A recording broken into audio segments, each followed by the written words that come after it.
तो दोस्तों bank of India ने अपने क्वार्टर टू के नंबर को डिस्क्लोज कर दिया है। तो चलिए देखते हैं क्या है क्वार्टर टू के नंबर्स के अंदर। डाटा बेसिकली लाख्स में है, मैं आपको क्रोस में बता रहा हूँ।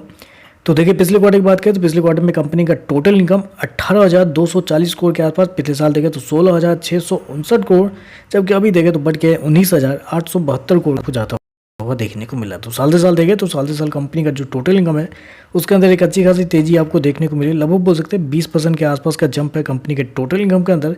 वहीं अगर क्वार्टरली बेस पे जाते हैं तो क्वार्टरली बेस पे भी कंपनी के टोटल इनकम के अंदर एक अच्छी खासी तेजी आपको देखने को मिल रही है। लगभग बोल सकते हैं आप 9% के आसपास की तेजी है। तो कंपनी का टोटल इनकम देखें तो एक अच्छे खासे अमाउंट में आपको जंप होता हुआ देखने को मिला है साल दर साल, क्वार्टर क्वार्टर दोनों। इंटरेस्ट इनकम की बात करते हैं तो पिछले क्वार्टर में 16,938 करोड़ के आसपास, पिछले साल 14,971 करोड़, जबकि अभी देखें तो 17,354 करोड़ के आसपास आपको देखने को मिला है। तो इंटरेस्ट इनकम भी देखें तो आपको साल दर साल, क्वार्टर क्वार्टर बढ़ता हुआ देखने को मिल रहा है। चलिए कंपनी के एनआई की बात कर लेते हैं, यानी कि नेट इंटरेस्ट इनकम की बात कर लेते हैं, क्योंकि मार्केट की जो एक्सपेक्टेशन है कंपनी के एनआई को लेके है। तो बेसिकली इस क्वार्टर में अगर आप देखते हैं तो कंपनी का एनआई निकल के आता है 5,985 करोड़ के आसपास, जबकि मार्केट का अनुमान था कंपनी के एनआई को लेकर 6,370 करोड़ के आसपास। तो यहाँ पे देखें तो मार्केट का अनुमान से कंपनी का जो एनआई है यानी कि नेट इंटरेस्ट इनकम वो आपको कम आता हुआ देखने को मिला है, जो कि थोड़ा सा यहाँ पे नेगेटिव है। चलिए कंपनी के एक्सपेंडिचर यानी कि खर्चे क्या निकलते हैं वो देख लेते हैं। तो देखिए तो पिछले क्वार्टर में कंपनी ने 14,562 करोड़ खर्च किए थे, पिछले साल 12,903 करोड़, जबकि अभी देखें तो कंपनी खर्चे 15,724 करोड़ के आसपास आपको देखने को मिला। तो खर्चे देखें तो खर्चे कंपनी के ठीक है, ऑन एन एवरेज कंट्रोल में ही आपको देखने को मिल रहा है। चलिए कंपनी का प्रोविजन क्या है वो देखते हैं पहले। तो देखिए पिछले क्वार्टर की बात करें तो पिछले क्वार्टर में कंपनी का प्रोविजन 1,293 करोड़ के आसपास, पिछले साल 818 करोड़, जबकि अभी देखें तो 1,043 करोड़ कंपनी का जो प्रोविजन है वो आपको देखने को मिला है। तो साल दर साल देखें तो साल दर साल कंपनी का प्रोविजन आपको बढ़ता हुआ देखने को मिल रहा है, जबकि क्वार्टरली बेस पे कंपनी का प्रोविजन थोड़ा सा कम होता हुआ देखने को मिल रहा है। चलिए कंपनी का नेट प्रॉफिट क्या निकलता है वो देख लेते हैं।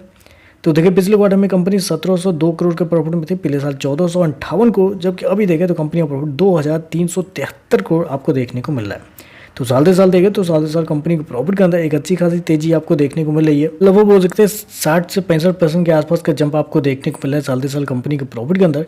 वहीं अगर क्वार्टरली बेस पे जाते हैं तो क्वार्टरली बेस पे भी कंपनी के प्रॉफिट के अंदर एक अच्छी खासी तेजी आपको देखने को मिले। वहाँ देखें तो लगभग बोल सकते हैं 32 से 33% के आसपास की तेजी है।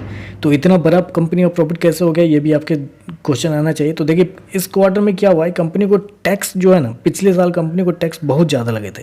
अगर आप गौर करते हैं तो 1,478 करोड़ रुपए कंपनी को टैक्स के रूप में पे करने पड़े थे, जबकि इस क्वार्टर में मात्र 730 करोड़ पे किया, पिछले क्वार्टर में 681 करोड़ थे। पिछले साल से देखें तो कंपनी का टैक्स 50% के आसपास कम होता हुआ देखने को मिला है, जिसकी वजह से कंपनी के प्रॉफिट आपको इतने बड़े देखने को मिले। क्योंकि टैक्स से पहले जाए तो पिछले साल 2,937 करोड़ का प्रॉफिट था, जबकि अभी देखें तो 3,104 करोड़ के आसपास है। तो यहाँ पे देखें तो कुछ ज़्यादा बड़ा जंप आपको देखने को नहीं मिल रहा है।